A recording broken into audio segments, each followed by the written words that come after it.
오늘 우리가 읽은 말씀에 두 사람이 나오지요. 한 사람은 누굽니까? 빌립이라는 사람이고 또 한 사람은 에디오피아 네시가 나옵니다. 에디오피아라는 나라에서 온 네시. 이 두 사람이 광야에서 만난 이야기가 오늘 말씀이죠. 이 두 사람은 어쩌다가 광야에서 만나게 되었을까요? 네, 맞습니다. 이 두 사람은 하나님이 부르셔서 광야에서 만납니다. 이 광야에 오게 된 이 두 사람을 우리가 오늘 살펴보면 여기에 하나님 뜻과 하나님 마음이 잘 담겨 있는 것을 보게 되는데, 먼저 우리가 에디오피아 네시를 보겠습니다. 이 사람이 어떤 사람이냐? 27절에 나오고 있지요. 같이 읽어봅니다. 시작.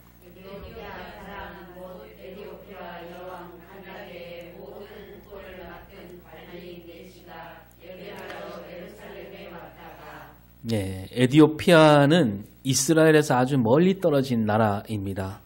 거리로 하면 4,000km 정도 된다고 하는데 우리가 서울에서 부산까지 한 400km 좀 넘거든요. 그러니까 얼마나 먼 거리인지 알 수가 있습니다. 이 사람이 그 먼 나라에서 예루살렘까지 왔는데 예배하러 왔다 그럽니다. 그러니까 이 사람이 하나님을 알고 있는 사람이라는 얘기지요. 하나님께 예배하려고 멀리서 왔습니다. 그런데 이 사람이 어떻게 하나님을 알게 되었는지, 어떻게 하나님을 믿게 되었는지 그런 말은 없습니다. 다른 곳에도 찾을 수가 없어요. 오늘 보면 이 사람 이름도 나오지 않습니다. 다만 왕궁에서 국고를 맡은 사람이고 내시였다. 국고를 맡았다. 오늘로 말하면 재정기획부 장관쯤 되겠지요. 나라에서 큰 일을 맡은 사람이고 내시였습니다. 오늘 말씀에서는 바로 이 사람이 저 멀리 이방 땅에서 왔는데 이 사람이 예수를 믿게 되었다. 이 사람에게 복음이 들어갔다라는 그런 말씀이죠. 이 사람이 누구에게 세례를 받느냐 하면 우리가 보았듯이 빌립에게 세례를 받습니다. 그래서 뒤에 넘어가서 38절을 봅니다. 시작. 둘 다 물에 내려가 빌립이 세례를 베풀고, 빌립이 이 사람을 데리고 내려가서 함께 내려가서 세례를 베풉니다. 세례를 받았다 이 말은 곧 이 에디오피아 네시가 예수를 믿게 되었다는 얘기지요. 그래서 바로 뒤에 39절을 보면 시작. 둘이 물에서 올라올새 주의 영이 빌립을 이끌어 간지라 네시는 기쁘게 길을 가므로 그를 다시 보지 못하니라. 세례를 받은 다음에 예수를 믿고 난 다음에 이 네시가 어떻게 갔습니까? 기쁘게 길을 갔다라고 합니다. 예수를 믿고 세례를 받은 뒤 아주 기쁜 마음을 갖고 자기 나라로 돌아갔다라는 거죠. 그래서 이 사람이 복음을 듣고 세례를 받게 됐는데 이 세례를 받게 되기까지 그 이야기가 앞에 잘 나오고 있지요. 우리가 읽었지만 이 내시는 처음에 어디로 찾아왔습니까? 광야가 아니고 처음에 예루살렘을 찾아왔습니다. 예루살렘에 왜? 예배하러 왔습니다. 이때까지만 해도 이 사람은 아직 예수님을 모르지요. 이 예배하러 왔지만 이 예배는 유대인들이 드린 예배, 옛날 구약시대 제사를 말합니다.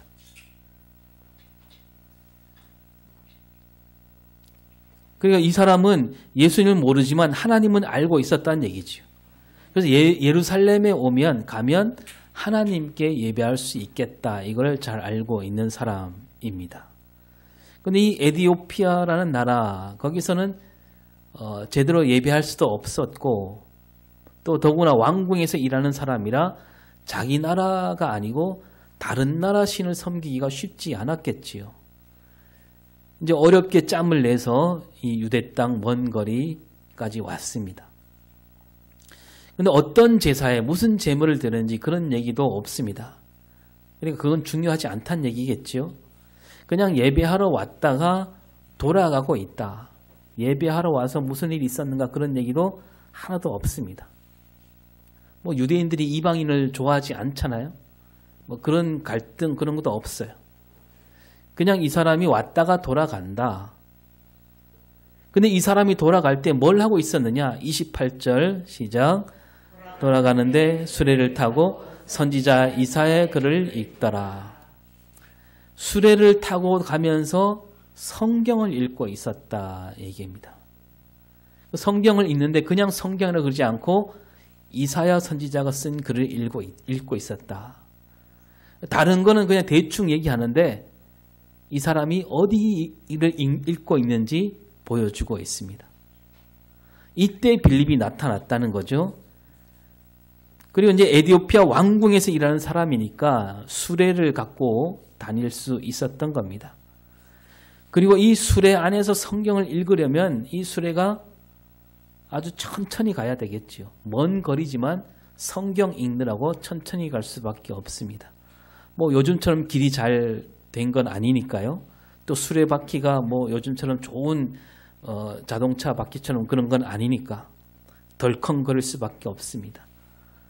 그래서 천천히 가야만 글을 읽을 수가 있는 거죠. 그리고 우리 27절, 28절을 보면 이 에디오피아 내시는 예루살렘에 예배하러 왔다 예배하고 돌아가고 있었고 빌립이 이 사람을 보았을 때 마침 이사야 글을 읽고 있었다 이렇게 말하지 않고요. 다시 우리 28절을 다시 읽어보면 뭐라고 되어 있습니까? 돌아가는데 수레를 타고 선지자 이사야 글을 읽더라. 그러니까 오늘 말씀을 보면 이 사람이 어떤 사람이냐라고 할 때 에디오피아 왕궁에서 국고를 맡은 사람이고 내시고 또 예배하러 왔다 이거보다는 오늘 말씀은 뭘 보여주려고 하냐면 이 사람이 바로 지금 선지자 이사야 글을 읽고 있다라는 것을 얘기하고 있는 겁니다. 이걸 알려주고 있는 거예요. 그래서 29절에 뭐라고 되어 있습니까? 시작. 이 수레로 가까이 나아가라 하시고 성령께서 빌립에게 말씀하시기를 성경을 읽고 있는 이 사람 그 사람에게 가까이 가라. 그러니까 저 이디오피아 내시에게 가까이 가라 그런 뜻이라기보다 성경을 읽고 있는 저 사람에게 가까이 가라. 뭐 저 사람이 어떤 사람인지 그건 둘째치고 성경을 읽고 있는 사람이다. 그 사람에게 가까이 가라. 오늘 말씀은 뭘 보여주냐면 이 에디오피아 내시와 빌립 사이에 뭐가 있어요? 성경, 하나님 말씀이 있었다는 겁니다. 하나님 말씀이 이 에디오피아 내시와 빌립을 이어주고 있는 거예요. 그러니까 빌립도 다가가서 말 붙이기가 참 쉽지 않습니까? 그래서 30절에 뭐라고 하지요? 시작.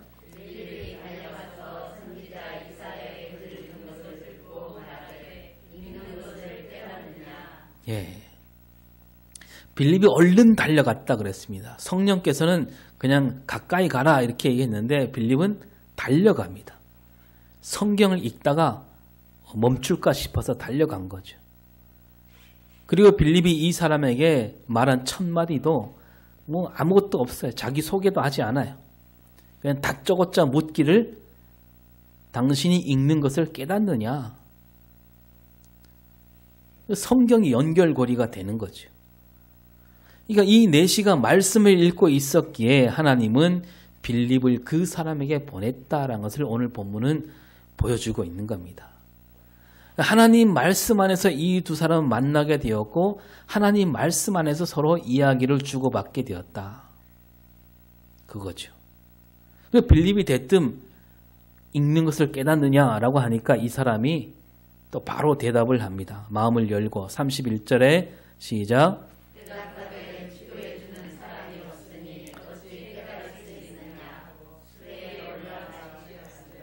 예.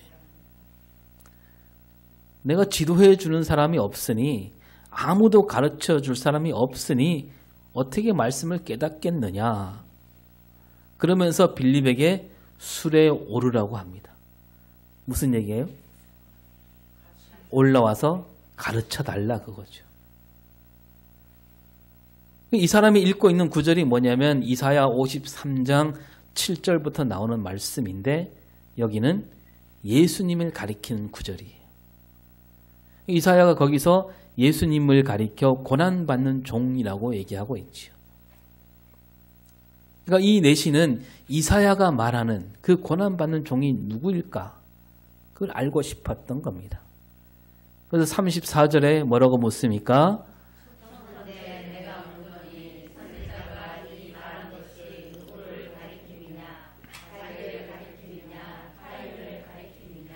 예. 누구를 가리켜서 이걸 말하고 있느냐? 그러자 빌립이 바로 알려줍니다. 35절 시작.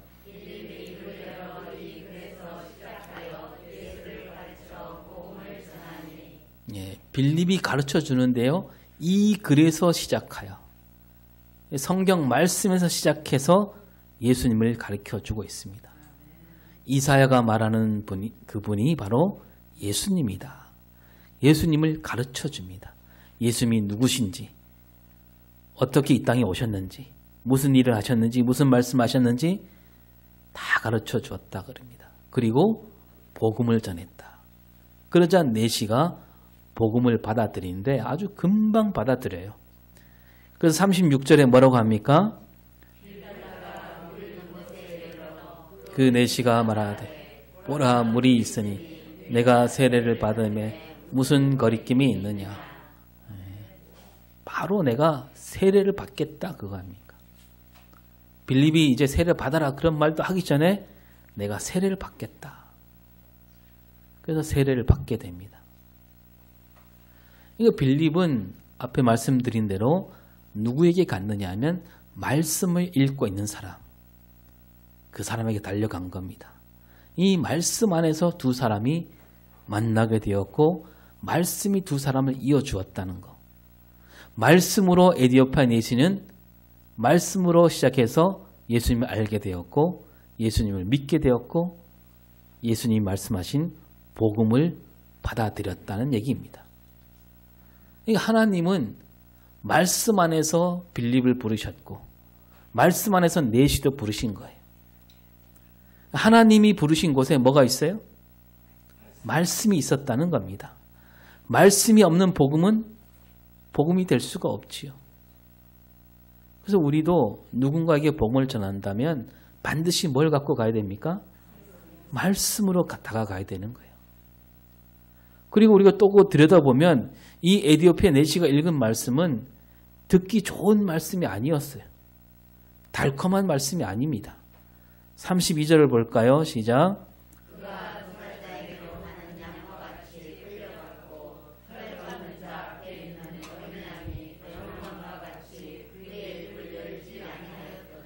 예, 뭐 도살자 나오고 끌려간다 그러고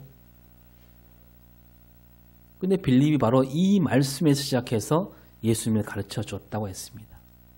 여러분 예수님이 그렇게 끌려가셨잖아요. 근데 우리가 예수를 믿는다 그럴 때는 예수님처럼 산다는 뜻이에요.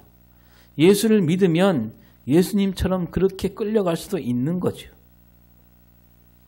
에디오피아 내시는 그걸 알면서도 자기가 예수를 믿겠다, 세례를 받겠다, 그리고 세례를 받은 거 아닙니까? 여기서 우리가 알 수 있는 게 뭐예요? 복음 전도가 뭐냐? 복음 전도는 달콤한 말, 사탕 발림이 아니라는 겁니다. 오직 뭐 안에서? 말씀 안에서 전도가 이루어지는 거예요. 근데 그 말씀 중에서도 여러 가지 말씀이 있는데 뭐 영광, 찬양, 만사 형통 이런 말을 앞세우지 않았어요. 험한 일을 겪을 수도 있고 가시밭길이 될 수도 있다. 십자가 달려 죽을 수도 있고 아니 죽어야만 다시 사는 영광을 얻지 않습니까? 이게 바로 복음 전도라는 것을 우리에게 가르쳐 주고 있는 거죠. 그러니까 이 복음이라고 할 때 거기에 나오는 복은 세상 사람들이 말하는 복, 그 복이 아니라는 거예요.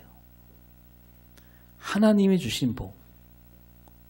오직 하나님이 주신 복이 그게 진짜 복이고 하나님으로부터 오는 복, 그 소식이 바로 복음이라는 얘기입니다. 복음은 말씀에서 시작되고 예수 그리스도를 바르게 알 때 복음이 열리는 거죠. 그 에디오피아 내시는 그 복음을 받아들이고 아주 기쁜 마음으로 자기 나라로 돌아간 겁니다. 자, 그러면 에디오피아 내시에게 예수님을 가르치고 복음을 전한 빌립, 우리가 그 빌립을 한번 따라가 보겠습니다. 이 빌립이 누구냐? 예수님 제자 빌립이 아닙니다. 사도행전 6장에 가보면 사도들이 일꾼을 세우죠. 사도들이 뭐라고 하냐면 말씀을 제쳐놓고 막 접대를 너무 우리가 신경 쓰고 있다. 구제할 사람이 너무 많으니까 말씀 읽을 시간이 없었던 거예요. 그래서 교회가 도와야 할 사람들이 너무 많아서 사도들이 다 달라붙어도 벅찰 정도였고, 그리고 사도들이 다 달라붙어도 챙기지 못하는 일도 막 생겨난 겁니다. 그래서 왜 우리는 안 주냐 막 이런 일들이 막 생겼습니다. 그래서 구제 사역을 맡을 사람을 세우기를 하는데 7사람을 세우죠. 사도행전 6장 2절에 뭐라고 합니까? 형제들아 너희 가운데서 성령과 지혜가 충만하여 칭찬받는 사람 7을 택하라. 성령과 지혜가 충만하여. 성령이 충만한 사람은 지혜가 충만할 수밖에 없고, 성령이 충만한 사람은 모든 사람에게 칭찬되는 사람이다라는 겁니다. 그런 이치에 따라서 7사람을 세우게 되는데, 사도들은 이 구제 사역을 바로 그 7사람에게 맡기고 사도들은 오로지 기도와 말씀 사역에 힘을 쓰겠다라고 하는 겁니다. 그래서 이 교회 안에는 말씀 사역과 기도 사역, 구제 사역 이렇게 나누어지게 되었다는 거죠. 교회가 하는 일이 이렇게 짜임새를 갖게 되었다는 겁니다. 사도들이 그렇게 말한 다음에 모든 교인이 기뻐하는 마음으로 이 7사람을 세우게 되는데, 이 7사람이 누구냐 하면 스데반, 빌립, 브로고로, 니가노르, 디몬, 바메나, 니골라입니다. 그 빌립, 그 7사람 가운데 한 사람, 이 빌립이 오늘 지금 나오는 빌립이. 이 사람들이 구제 사역을 하게 된 거예요. 근데 아마도 이 사람이 구제 사역을 하면서 더 많은 사람이 또 일꾼이 된 걸로 보입니다. 그래서 이 7 집사가 구제 사역을 하다가 그걸 넘어서서 다른 일까지도 해요. 앞에서 성령과 지혜가 충만한 사람들이라고 했지요. 그 사도행전 6장 8절에 시작. 권능이 충만하여 큰 기사와 표적을 민간에 행하니. 이 7 집사들이 구제 사역을 하면서 은혜와 권능이 충만해졌습니다. 그래서 그걸 이용해서 복음 알리기 힘쓰게 되었다는 거죠. 얼마나 열심히 했는지 사도행전 7장에서 누가 죽습니까? 스데반이 죽어요. 공회에 잡혀서 죽습니다. 그리고 이 스데반이 공회에서 죽게 되니까 더 큰 핍박이 일어나게 되는 걸 보게 되죠. 손에 피를 묻히기 전에는 이 공회 사람들이 주저주저 하다가 한번 피를 보니까 걷잡을 수 없게 된 겁니다. 그리스도인들 더 심하게 괴롭힙니다. 많은 성도가 잡혀가고 죽임을 당하게 됩니다. 그래서 예루살렘 교회가 성도들이 흩어지게 되죠. 잘 모르는 사람이 볼 때는 이제 뭐 교회도 끝이 났구나. 그런데 놀라운 일이 흩어지면서 그리스도인들이 예루살렘을 벗어나고 유대 각 동네로 다니게 됩니다. 그리고 어디까지 가냐면 사마리아까지 가게 됩니다. 그래서 사도행전 1장부터 7장까지는 예루살렘에서 예수 이름이 널리 알려졌다. 그런 얘기를 하면 8장부터는 이제 온 유대로 흩어지게 됩니다. 그리고 사마리아까지 가게 돼요. 사도행전 8장은 예수 그리스도 복음이 어떻게 예루살렘과 유대 땅을 넘어서게 되었는지, 그리고 사마리아는 어떻게 가게 되었는지, 그리고 아까 보았듯이 에디오피아 내시에게까지 이르게 되는 과정을 보여주고 있는 거예요. 이 과정 가운데 누가 일을 했느냐? 스데반은 죽었잖아요. 바로 빌립이 그 일을 하게 되는 거예요. 빌립이 가장 먼저 사마리아 성으로 가게 됩니다. 거기서 많은 병자를 낫게 하고 귀신을 쫓아냅니다. 그 8장 5절부터 나오는데요. 빌립이 하는 일이 스데반과 같습니다. 복음을 외치고 표적을 일으키고 더러운 귀신을 내어 쫓고 많은 중풍병자 걷지 못한 사람을 낫게 합니다. 사마리아 성이 뒤집어져요. 은혜와 권능이 충만했기 때문이죠. 그래서 8장 8절에 뭐라고 합니까? 그 성에 큰 기쁨이 있더라. 그 성, 사마리아 성이 큰 기쁨으로 넘쳐났다 그럽니다. 여러분, 사마리아 성이 어떤 성이에요? 유대인들이 가고 싶어 하지 않는 성이에요. 사마리아는 온 유대 사람들이 그 사마리아를 아주 더럽게 여기는 땅이잖아요. 심지어 개처럼 여기는 이들. 이 사마리아 사람에게만 그런 눈길을 보내는 것이 아니라 사마리아 사람과 같이 사마리아 사람하고 어울리게만 해도 따돌림 받는. 그래서 자기 마음에 들지 않는 사람이 있으면 저 사람이 사마리아 사람과 친하게 지냈다고 하면서 사회활동을 못하게 하는. 빌립이 바로 그 사마리아에 가장 앞장서서 내려갔습니다. 그리고 그 사마리아 사람들을 변화시켰지요. 빌립을 따른 사람이 많아졌다 그럽니다. 그리고 아까 읽었듯이 사마리아 성이 크게 기뻐했다는 겁니다. 빌립으로 말미암아 이 버려진 땅, 사마리아 땅에 복음이 자리 잡게 되었다는 거죠. 누구나 가기 싫어했던 그 사마리아에 빌립이 가서 해낸 겁니다. 하나님 나라를 이뤄낸 거예요. 그리고 9절부터 13절 보면 빌립 이야기를 더 이어나가고 있는데 앞에 나온 9절보다 한 걸음 더 들어가서 보여줍니다. 이 사마리아 성에 시몬이라는 사람이 있었는데 그 사람은 마술쟁이였다 그럽니다. 이 시몬은 마술로 사람들 마음을 사로잡는 사람이었습니다. 그러다 보니까 자기 스스로 나는 큰 자라고 하면서 낮은 사람부터 높은 사람의 일까지 그를 다 따르는 그 사람이었어요. 사람들은 이 시몬이 하는 일을 하나님 능력이라고 불렀다고 합니다.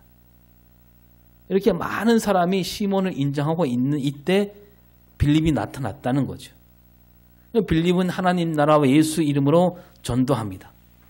그리고 사마리아 성에 있는 많은 사람이 그 빌립이 하는 말을 믿고 세례도 받고, 여기까지 보면 그 빌립과 시몬은 서로 다툴 수밖에 없는 입장이잖아요. 한 하늘에 태양이 두 개 있을 수 없잖아요.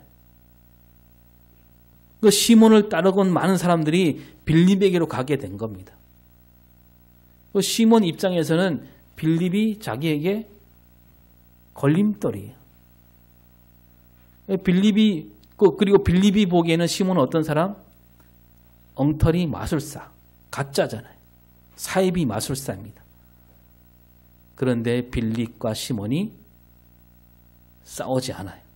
부딪히지 않습니다. 그 13절을 보면 이렇게 되어 있습니다. 시작. 시몬도 믿고 세례를 받은 후에 전심으로 빌립을 따라다니며 그 나타난 표적과 큰 능력을 보고 놀랍니다. 예. 시몬이 군소리 하지 않고 빌립에게 가서 세례를 받았다 그럽니다. 이게 뭘 말하는 겁니까? 빌립이 그만큼 뛰어났다는 거죠. 그 시몬을 한 번에 돌아서게 만드는. 그 시몬은 세례를 받고 난 다음에 온 마음을 다해서 빌립을 따라다니게 되고 제자가 된 거예요. 다른 사람을 놀라게 하는 일로 재미를 보던 시몬이 이제는 빌립을 따라다니며 늘 놀라면서 빌립을 따라다니게 된 거죠. 그리고 자기가 사람들을 놀라게 했던 그 일과 빌립이 주는 놀람은 전혀 다름을 느끼게 된 거죠. 하나님 나라가 눈앞에 펼쳐지는 그런 놀라움. 이렇게 빌립은 정말 큰 일을 해낸 사람이고 능력 있는 일꾼이라는 것을 앞에서 보여준 겁니다. 자, 여러분, 이런 일꾼이라면 이제 사마리아 성을 이제 다 변화시켰으면 이제 이 빌립은 어디로 보내야 될까요? 우리 생각 같아서는 더 많은 사람이 모이는 더 큰 도시 보내야 하지 않을까요? 사람들이 쓰는 말 가운데 여러분 영전이란 말이 있고 좌천이란 말이 있잖아요. 더 나은 자리에 가면 영전이고 더 못한 자리에 가면 좌천이라 그럽니다. 뭐 이번에 검사 출신이 대통령이 되었으니까 이를테면 검사들도 그렇게 말하지요. 서울지방검찰청에 있다가 지방으로 가면 뭐예요? 좌천당했다 그럽니다. 지방검찰청에 있다가 서울로 가면 와 영전하셨다. 능력이 있고 실력이 있는 검사는 어디로 가요? 영전, 서울로 영전하고 문제를 일으키거나 잘못을 저지르거나 윗사람에게 잘못 보이면 지방으로 좌천됩니다. 심지어 서울에서는 그냥 아무 직책이 없는 평검사였어요. 평검사로 하다가 지방검찰청장으로 보내면 뭐라 그래요? 아니 좌천이라 그래요. 지방으로 갔다 이거예요. 웃기죠? 하여튼 세상에서는 실력 있고 능력 있는 사람에게는 더 많은 일을 맡긴다. 그게 세상 이치죠. 그런 사람에게 거느린 사람이 더 많아지게 합니다. 세상이 보는 눈대로 하자면 빌립은 어디 가야 맞습니까? 예, 예루살렘 같은 큰 곳으로 가야죠. 뭐 예루살렘에 핍박이 있지만 이 정도 일꾼인데 할 수 있잖아요. 영전해야 됩니다. 그런데 어떻게 됩니까? 오늘 26절 시작.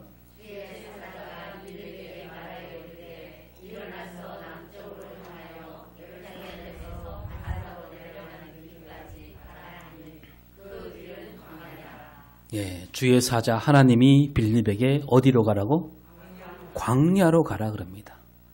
광야 뭡니까? 사람이 없는 곳, 살지 않는 곳, 아니 살 수가 없는 곳, 어쩌다가 한두 사람이 지나가는 곳, 광야로 가라 그럽니다. 여러분 세상 눈으로 보면 이건 정말 인사 실패 아닙니까? 인사가 만사란 말이 있잖아요. 그 사람 능력과 적성에 맞게 일을 맡겨야 모든 일이 잘 돌아가지요. 그래서 세상은 실력 있고 능력 있고 학벌 좋은 사람에게 큰 일을 맡기고 그러잖아요. 그런데 오늘 하나님은 그렇지 않습니다.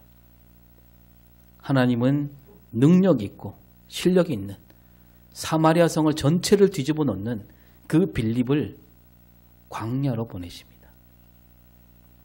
사람이 있을 리 없는 광야. 그리고 그 광야에 가서 몇 사람을 만나요? 빌립이 딱 한 사람을 만나요. 그 사람이 에디오페에서 큰 일을 맡은 사람이긴 하지만 그 사람이 돌아갈 길이 멀잖아요. 가다가 어떻게 될지 알 수 없는 사람이에요. 갔다고 해도 그 에디오페에서 과연 복음을 계속 전할 수 있을까? 이렇게 많은 사람을 한꺼번에 예수 믿게 할 수 있는 일꾼, 그 빌립을 하나님은 광야로 보내셔서 딱 한 사람을 만나게 하셨다는 겁니다. 하나님 마음이 드러나는 거죠. 하나님은 한 사람, 한 영혼에게 온 마음을 쏟아부으시는 그런 하나님이라는 겁니다. 한 사람을 구원시키더라도 하나님이 전력을 다해서 보내신다는 겁니다. 잃은 양 한 마리를 찾으려고 온 산을 샅샅이 뒤지는 그 목자의 마음. 하나님은 이 에디오피아 넷이 그 한 사람을 위해서 은혜와 권능이 충만한 일꾼 빌립을 붙여주신 겁니다. 그리고 빌립도 하나님 마음을 헤아렸습니다. 하나님께서 부르신 곳 거기까지 얼른 달려갔습니다. 광야에 사람이 없다는 거 알고 있지만 달려갔습니다. 그리고 그 사람에게 정성을 다해 예수님을 가르치고 복음을 전한 거죠. 그리고 이 에디오피아 내시에게 세례를 준 다음 빌립이 또 떠납니다. 39절을 다시 볼까요? 시작.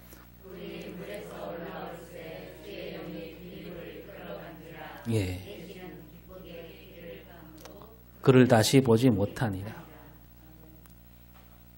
예. 빌립이 얼른 주의 영을 따라서 이끌려 갔습니다. 내시가 보지 못할 만큼 빠른 속도로. 그 내시가 얼마나 돈이 많은 사람이에요. 우리 같으면 좀 같이 누릴 수 있잖아요. 그리고 40절에 뭐라고 합니까? 시작.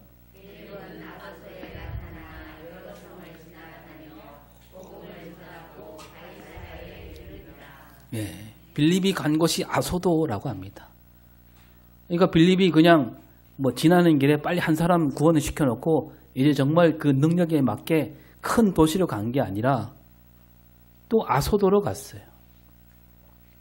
이 아소도는 애굽과 이스라엘 그 사이에 있는 지역이. 근데 거기 사람이 많이 살겠습니까? 변방이잖아요. 갓짐이잖아요. 갓짐이.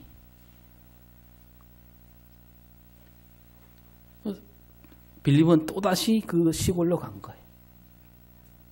사람들이 볼 때는 야, 저 빌립이라는 사람이 하나님께 뭘 잘못 보였기에 크게 쓰임 받지 못하고 또 저렇게 먼 곳으로 또 돌아다니는구나. 그렇게 보지 않겠습니까? 그런데 세상 사람들뿐만 아니라 오늘 우리 한국교회도 좀 그런 것 같아요. 능력이 있다고 하는 사람, 실력이 뛰어난 목사님, 공부 많이 한 분, 어디에서 목회를 해야 마땅해요? 서울에서 해야 돼. 서울에서 목회해야 크게 쓰임 받는다. 제가 언젠가 그런 말씀을 드린 적이 있는데요. 제가 여기 우리 검문도 내려오기 전에 마침 그때 옛날 동창들을 연락해서 만난 일이 있었는데 수십 년 만에 만났죠. 중학교 때 동창이었는데 그 친구들 가운데 아주 좋은 대학 나오고 회사 대표로 있는 친구가 하나 있었습니다. 제가 중학교 때 같이 수학 경시반에 뽑혀서 공부하던 친구였습니다. 네, 저도 대단하죠. 하여튼 수학 경시반에 같이 공부했던 친구인데 제가 그 친구에게 이제 내가 검문도로 가게 되었다고 하니까 바로 핸드폰을 꺼내 들더니 검문도에 대해서 알아보는 거예요. 그러면서 하는 말이 야, 검문도 인구가 1000명이네? 그럼 검문도 사람 전체가 네가 목회 잘해갖고 전체가 다 너네 교회 다닌데도 1000명이야. 우리 어머니가 나는 교회 안 다니지만 우리 어머니가 다닌 교회에 내가 어머니 모셔드리는데 거기는 3000명이다. 우리 교회 담임이 우리보다 10년 젊어. 이게 사람 많이 모일 수 있는 곳, 거기 소홀을 두고 왜 거기로 가냐 이겁니다. 뭐 이 친구는 저를 걱정해서 해주는 말이었겠지요. 여러분 세상이 다 그렇게 생각하잖아요. 근데 교회 안에도 그런 생각이 들어와 있는 거예요. 그러나 오늘 말씀은 하나님 뜻은 다르다라는 거예요. 하나님은 빌립처럼 능력 있고 실력 있는 일꾼을 광야로 보내십니다. 작은 시골 마을로 보내십니다. 오해하지 마세요. 제가 능력 있고 실력이 있다 그런 말이 아닙니다.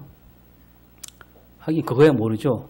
여러분이 보지 못하는 하나님이 보시기에 그런 게 있을 수도 있겠죠.